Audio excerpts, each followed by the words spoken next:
हरे कृष्ण। आम समस्त को पिला बेले आम घरे बापा माँ माने किसी लोकों सहित मिसिबा को मना करती, हेले आमे ता कारण जानी पारंतिनी। मु आज गोटे छोटिया कहानी कहूँ जहाँ शुणिले आपण ता पछर कहानी को निश्चित जानी पारिबे। जड़े बॉयलर फार्म रो लोक से मार्केट रु जाए अंडा किणी आने आउ सेथिरे कुकुड़ा छुआ फुटे मार्केट रे बिके। से एमती अंडा किणु किणु दिने भूल गोटे चिल्लर अंडा किणी आनला। आउ कुकुड़ार अंडारू कुकुड़ा फुटिला बेले चिल्लर अंडारू मध्य चिल्लटी फुटिला।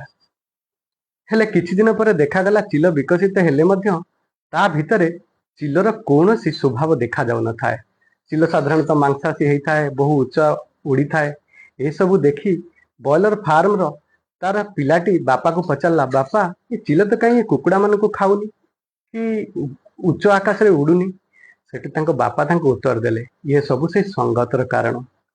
संगत गोटे एमिति जिनस, आमे जदि आम ठारू कम ज्ञानी कम गुणी लोक मान सहित मिसिबा, आमर ज्ञान आउ गुण सेतिकी अवनति आड़ को चली जीव।